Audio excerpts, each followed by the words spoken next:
Hi, I'm Megan, a former TV news producer turned freelance content creator. While searching for the elusive work-life balance, I realized I had built my life around my work when really it should be the other way around. So I clocked out of clocking in and decided to take on a workload that made sense for me and my family. Within my first year, I was able to spend priceless quality time with my girls while matching my full-time salary, leaving me content to create. Now, I want to share the lessons I've learned, the tools I've used, and more than anything, I want to share the people who have helped make this happen. I'm so glad you're here.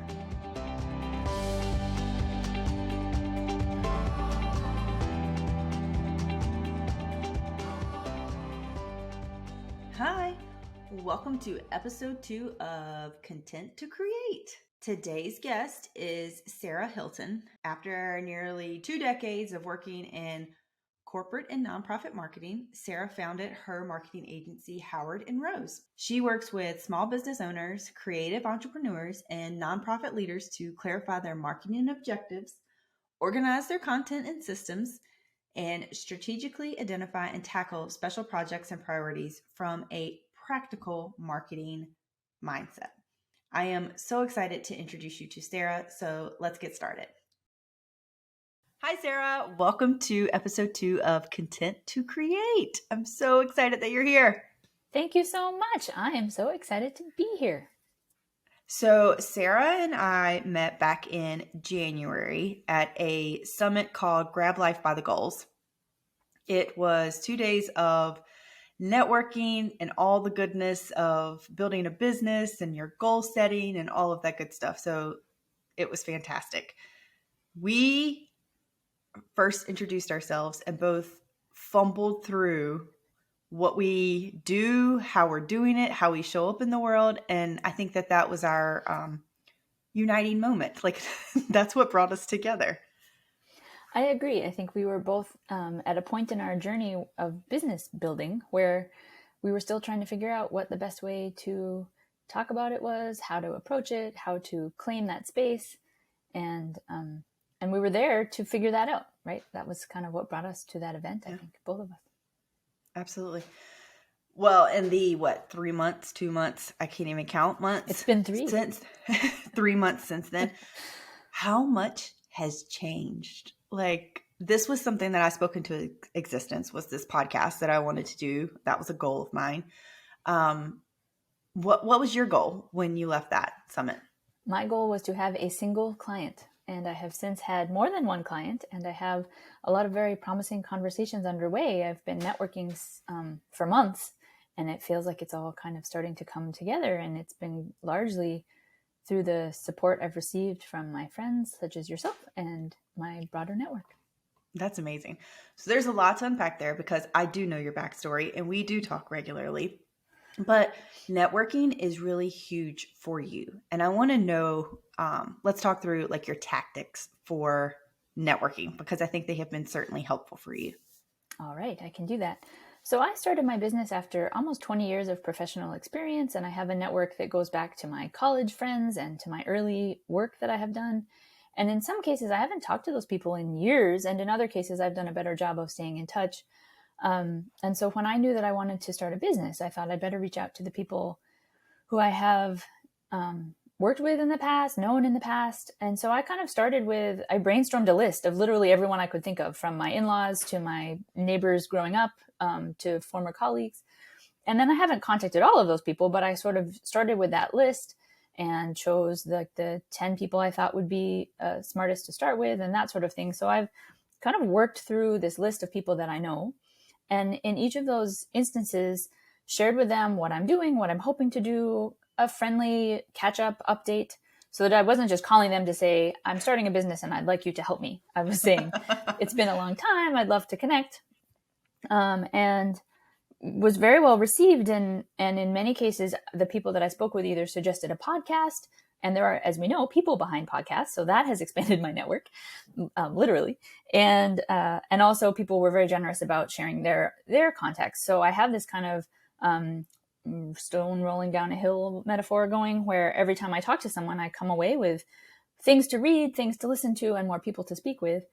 And have been able to build both a local network, and then having come to Charlotte for that event in January that you referenced, I've been building a network there as well. So I have this sort of funny situation where I'm growing a network in Charlotte where I don't live, as well as here in the Minneapolis area where I do live, because people know people. And so I also there are people in my network that are in the Bay Area and that are in New York. And I think in these times where our businesses can be remote and can be online, it's beneficial to have a network more broadly than just the 6 people that you know in your neighborhood.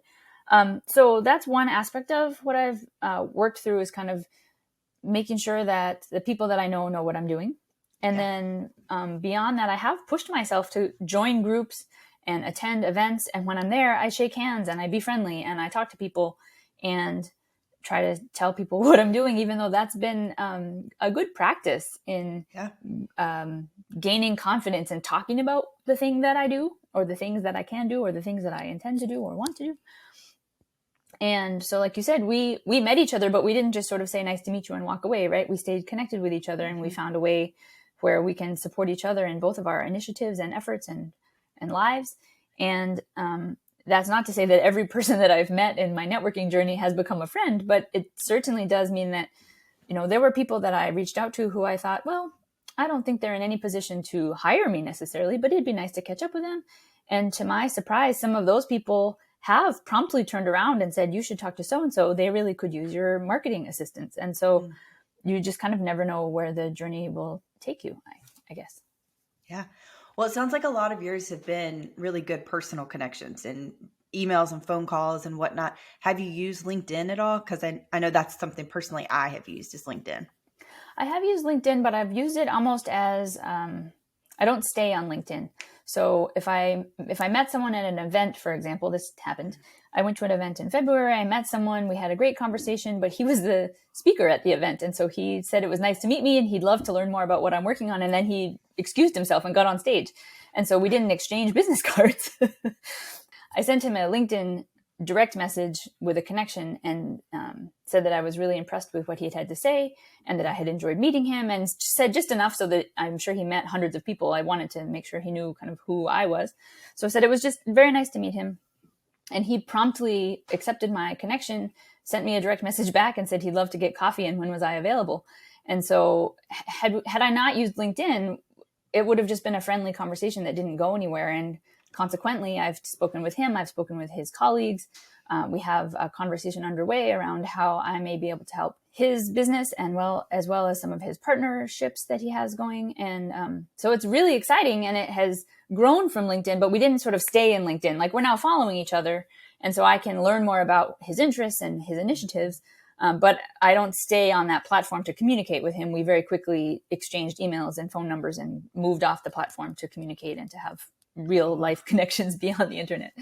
I love that. That is excellent advice, and hard to remember sometimes, because I feel like there are a lot of people that just stay in my LinkedIn DMs and never move out. So I'm going to have to get on that. Do it. Yeah. And it doesn't always go somewhere. I certainly have sent messages to people who didn't connect back or who didn't reply, Right. but when it does, it's amazing. Another way to use LinkedIn, I think, is to find who knows people that you want to know. So I haven't done a lot of this, but I have a plan to do this. I can circle back and let you know how it goes. But like, I saw locally, this woman won a marketing or an advertising award. And I thought, oh, she'd be interesting to have a conversation with. And I went on LinkedIn and looked her up, and I know 16 people that know her. And so I'm going to think through sort of who do I have the strongest relationship with, where it would be appropriate, maybe not even then using LinkedIn, but using what I learned on LinkedIn to say, next time I see Laura, to say, hey, Laura, I noticed that we both know this person. Would you be willing to introduce us? And knowing that Laura has previously introduced me to people and that she might be open to such a thing, or she might say, oh, she's busy, I don't want to bother her with that. And that would be fine as well. You were telling me a story the other day about how you had joined a group, a networking group, but not only have you haven't gotten anything out of it yet, but you were being praised because you're already making those connections. So it kind of goes both ways when you're networking. Not only like is it beneficial for you, but you're helping connect others when you see, oh, I know this person that needs this, and I can connect those two things or two people. Yeah, that's right. In the Charlotte group that I joined, because I did end up joining a networking group there.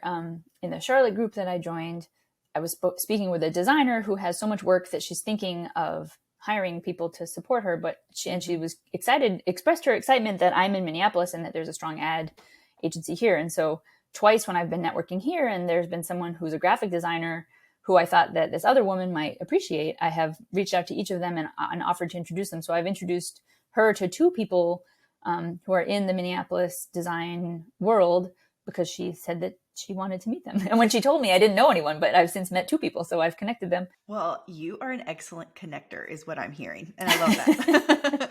Not only an excellent networker, but a connector. So you're actually connecting people, and that's amazing.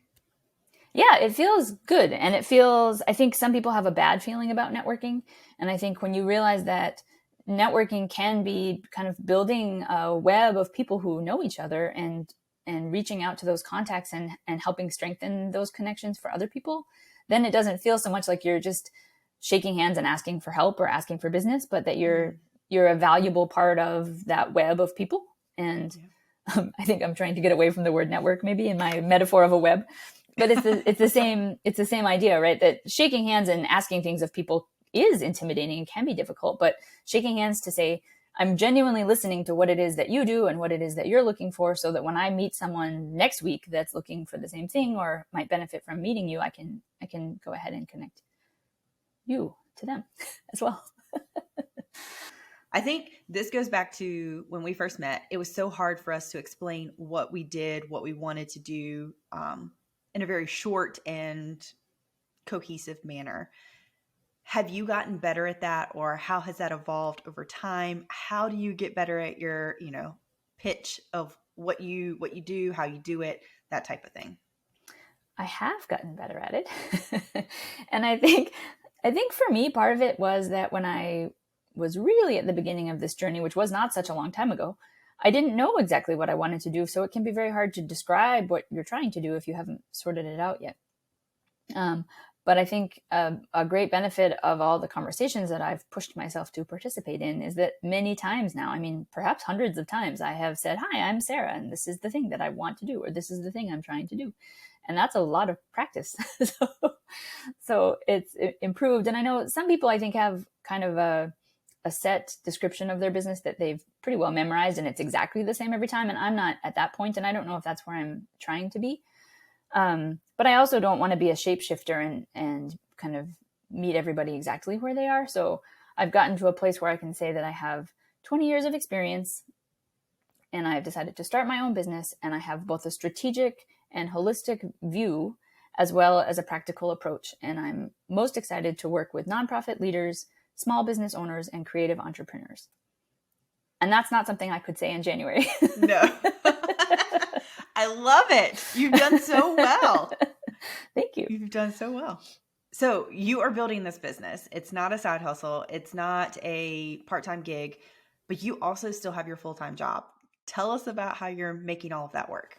I have found that these networking opportunities and these events are often in the evenings or on the weekends. And so those are the ones that I'm able to attend.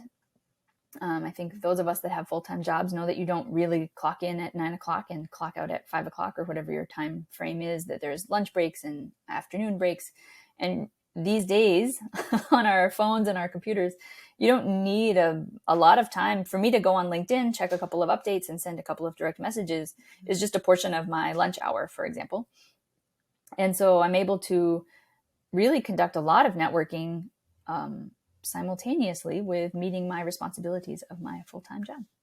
But it doesn't come without its challenges, right? Like this isn't. That's true. Okay. It does not come without its challenges. And as I do start to have client work, that's time that I need to take from my evenings and my weekends. And I have a family as well. So I'm balancing a lot of things and need to figure out what I can do when so that it works most effectively.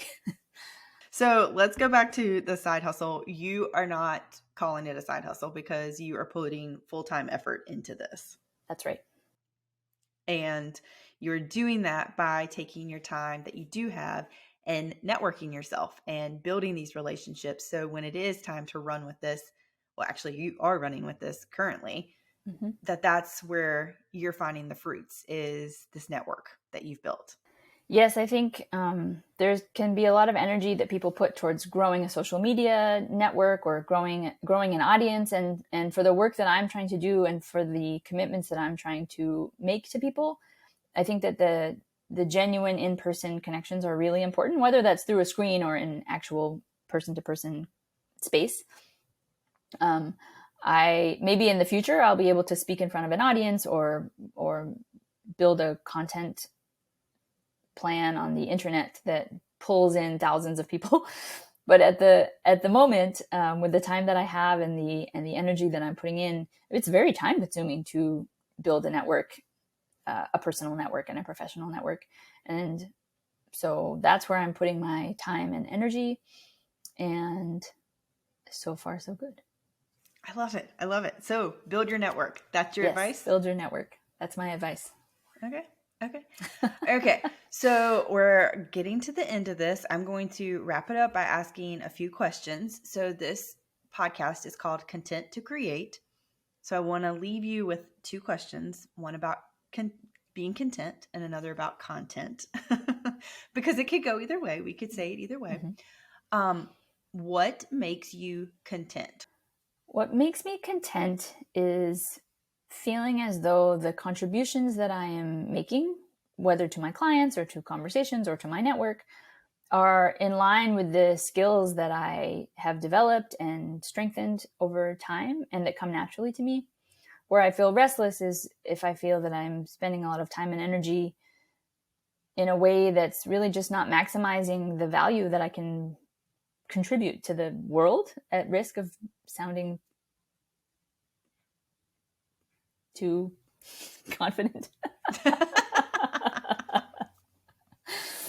You don't. Yeah. So where I feel content is where I feel as though the skills that I have grown and developed are the value that I'm bringing to my clients and to my network and my community. And your community. Yes. Okay.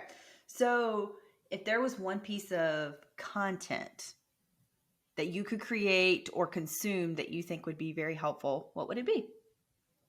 Ooh, I consume a lot of content. I do too. I don't think I could answer my own question. So, I recently had an opportunity to write an article, I guess. It's a blog post about effective communication. And it really felt great to write about something that I know about, that I have experienced, that I have in a space that I have worked, and to post it on the internet with my name. So that was kind of a new adventure for me in terms of creating content. Well, I'll make sure to link that in the show notes so everyone listening can read it. Very good. It was fun to be referenced as an expert and to realize I had expert advice to provide. And then in terms of content that I listen to, lots. I appreciate podcasts. I read short things on the internet and long things on the internet. I read books. I read magazines. So everything. Yes. You everything. Just consume. I'm a multi-content consumer. Yes. Well, I am too. So, okay. So if anybody wants to find you, where is going to be the best place to find you on the internet? On the internet, I can be found at my business website, www.howardandrose.com. My company is named after my great-grandparents, Howard and Rose Hilton. I can also be found on LinkedIn at /Sarah Hilton. There's an H on Sarah and an H on Hilton. I'll link those below as well so they can just click. Well, Sarah, thank you so much for your time. This has been wonderful, and I know that others could take something away from this, especially when it comes to building a network, because I know I will. Thanks for joining me today on the Content to Create podcast. If this episode resonated with you, I'd love to hear from you. Send me a message. You can find me on LinkedIn or Instagram. I have both linked in the show notes. See you next time.